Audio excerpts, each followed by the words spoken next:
بلاغہ کے مکتوبات، مکتوب نمبر 62۔ امیر المومنین حضرت علی علیہ السلام نے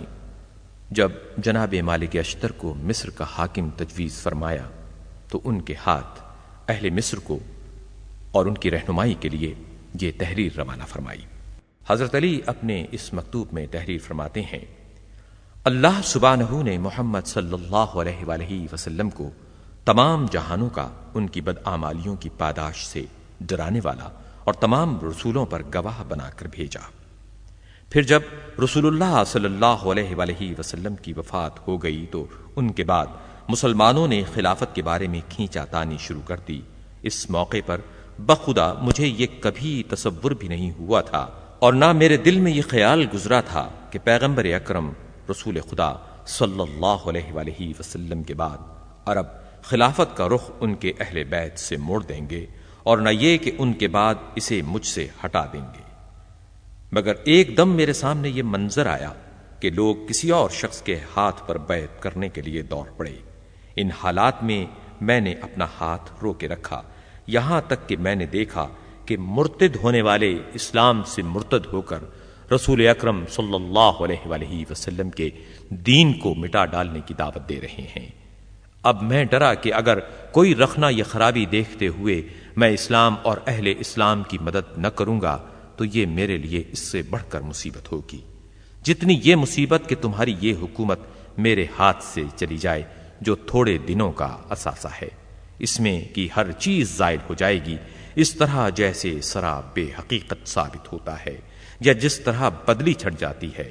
چنانچہ میں ان بدعتوں کے ہجوم میں اٹھ کھڑا ہوا یہاں تک کہ باطل دب کر فنا ہو گیا اور دین محفوظ ہو کر تباہی سے بچ گیا۔ حضرت علی علیہ السلام اپنے اسی مکتوب میں ارشاد فرماتے ہیں: بخدا اگر میں تنہا ان سے مقابلہ کرنے کے لیے نکلوں اور زمین کی ساری وسعتیں ان سے چھلک رہی ہوں، جب بھی میں پرواہ نہ کروں اور نہ پریشان ہوں،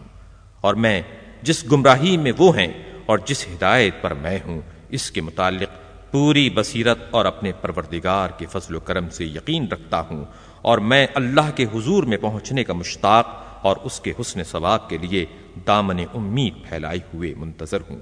مگر مجھے اس کی فکر ہے کہ اس قوم پر حکومت کریں بدمغز اور بد کردار لوگ، اور وہ اللہ کے مال کو اپنی املاک اور اس کے بندوں کو غلام بنا لیں،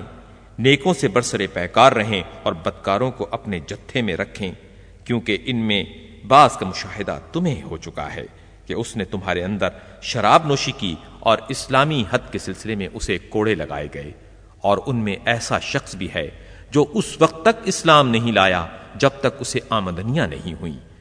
اگر اس کی فکر مجھے نہ ہوتی تو میں اس طرح تمہیں جہاد پر آمادہ نہ کرتا، نہ اس طرح جھنجھوڑتا، نہ تمہیں اکٹھا کرنے اور شوق دلانے کی کوشش کرتا، بلکہ تم سرتابی اور کوتاہی کرتے تو تم کو تمہارے حال پر چھوڑ دیتا۔ امیر المومنین حضرت علی علیہ السلام اپنے اس مکتوب میں تحریر فرماتے ہیں: کیا تم نہیں دیکھتے کہ تمہارے شہروں کے حدود روز بروز کم ہوتے جا رہے ہیں اور تمہارے ملک کے مختلف حصوں پر قبضہ کیا جا رہا ہے، تمہاری ملکیتیں چھن رہی ہیں اور تمہارے شہروں پر چڑھائیاں ہو رہی ہیں؟ خدا تم پر رحم کرے، اپنے دشمنوں سے لڑنے کے لیے چل پڑو اور سست ہو کر زمین سے چمٹے نہ رہو، ورنہ یاد رکھو کہ ظلم و ستم سہتے رہو گے اور ذلت میں پڑے رہو گے اور تمہارا حصہ انتہائی پست ہوگا۔ سنو، جنگ آزما ہوشیار اور بیدار رہا کرتا ہے، اور جو سو جاتا ہے دشمن اس سے غافل ہو کر سویا نہیں کرتا۔ والسلام۔